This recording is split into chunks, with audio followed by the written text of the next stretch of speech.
Shalom, jumpa lagi dalam Lunch with Jesus. Bapak, Ibu, Saudara dan Saudari semua, hari ini kita merayakan Hari Kemerdekaan Republik Indonesia yang ke-75. Artinya, sudah 75 tahun bangsa Indonesia merdeka, bebas dari penjajahan. Jika bangsa Indonesia sudah merdeka, apakah benar kita sebagai masyarakat Indonesia sudah merdeka? Secara fisik, benar kita sudah merdeka. Tetapi bagaimana dengan hati dan pikiran kita? Benarkah sudah merdeka? Atau hati dan pikiran kita masih terbelenggu oleh ketakutan, kekhawatiran, kegelisahan, masalah-masalah, dan hal-hal lain yang negatif? Jika Bapak, Ibu, Saudara dan Saudari merasa demikian, artinya belum merdeka. Keadaan terbelenggu ini juga saya alami dari awal bulan Maret di tahun ini, ketika merebak kabar bahwa virus COVID-19 masuk ke Indonesia. Ketakutan mulai timbul di dalam diri saya. Ditambah lagi dengan terus mendengar berita-berita negatif tentang pengaruh dan dampak dari penyakit ini.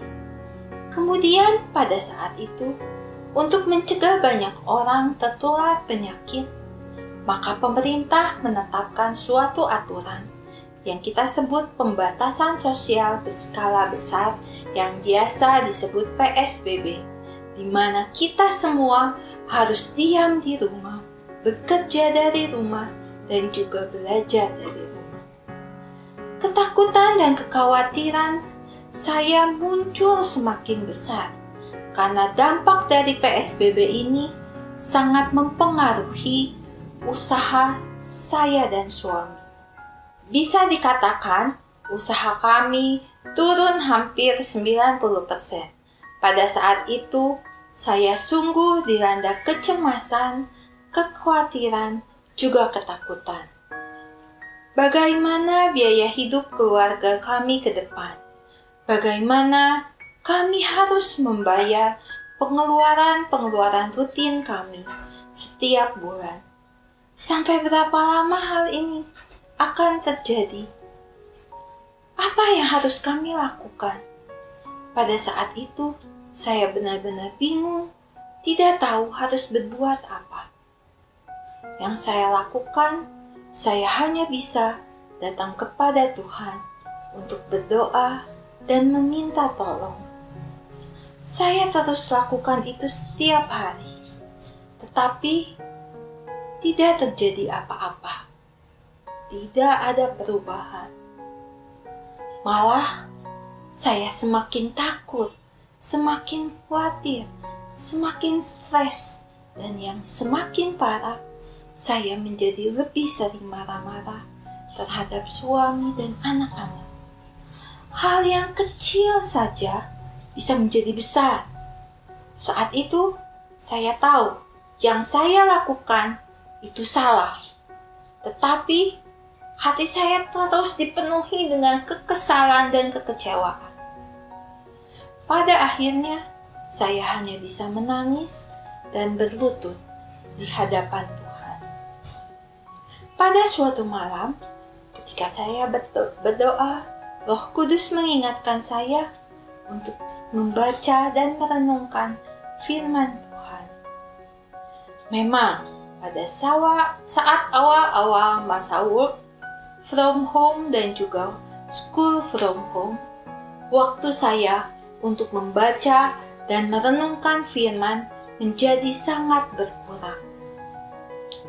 Perintah untuk terus membaca dan merenungkan firman datang setiap hari kepada saya dari Roh Kudus.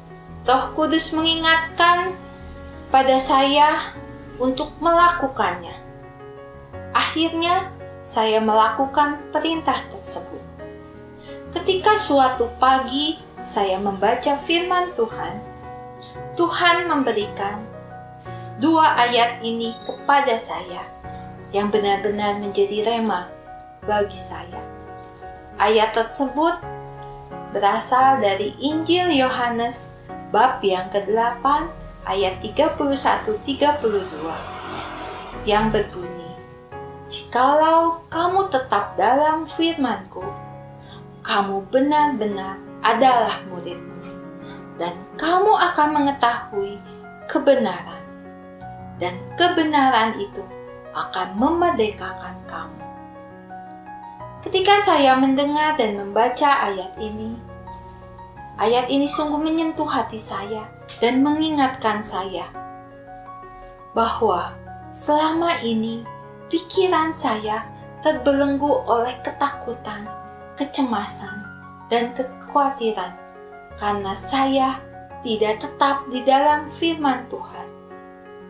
Saya melalaikan perintah Tuhan untuk terus membaca, merenungkan, dan melakukan segala perintahnya dan juga firman-Nya, sehingga pengaruh si jahat masuk ke dalam diri saya dan mempengaruhi segala pikiran saya dengan hal-hal yang buruk.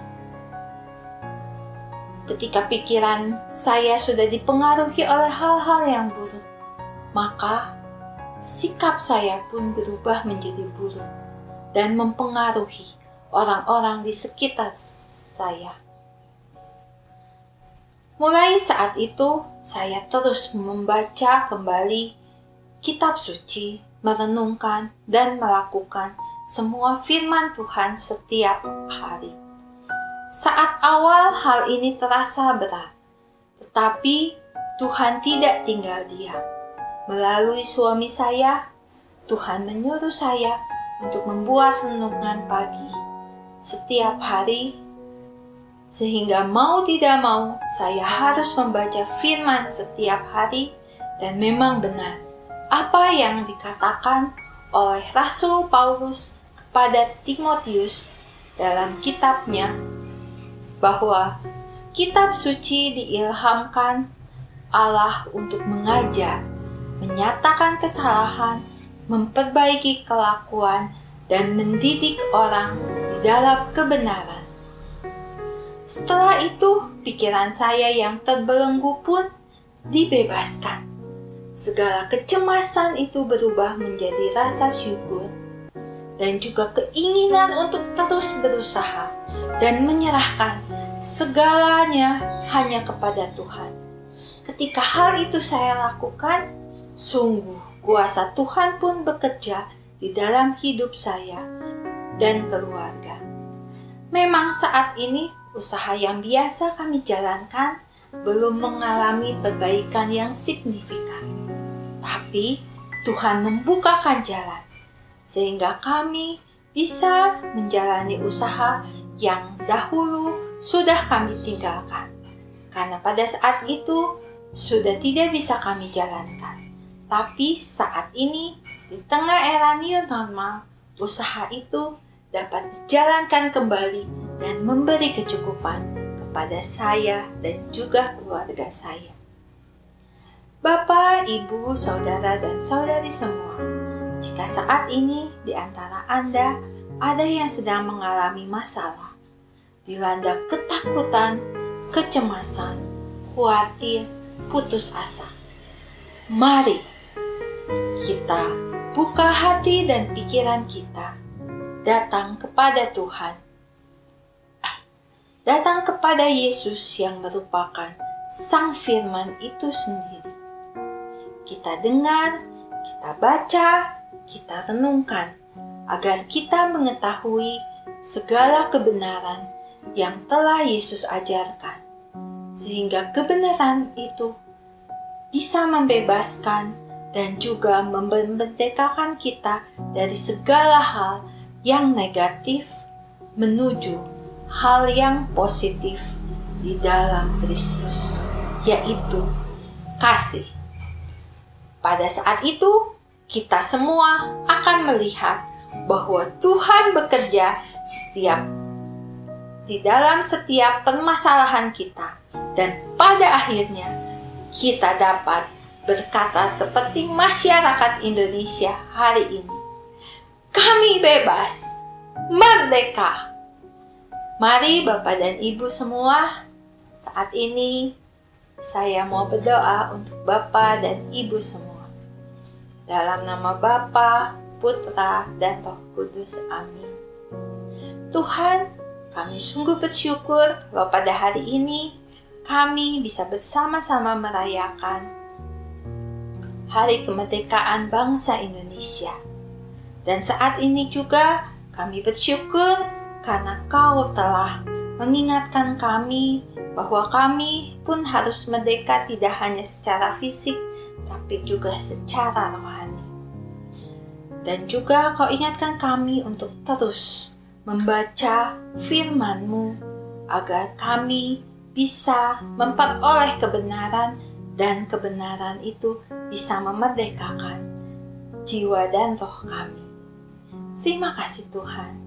Ajar kami, bantu kami untuk kami selalu setia merenungkan, membaca, merenungkan, dan juga melakukan semua firman-Mu. Sehingga kami bisa terbebas dan kami pun bisa merdeka. Terima kasih Tuhan. Semua doa ini kami panjatkan dengan pengantaraan Putra-Mu yang terkasih Tuhan kami Yesus Kristus, kini dan sepanjang segala masa. Amin. Dalam nama Bapa, Putra, dan Roh Kudus. Amin. Terima kasih, Tuhan Yesus memberkati.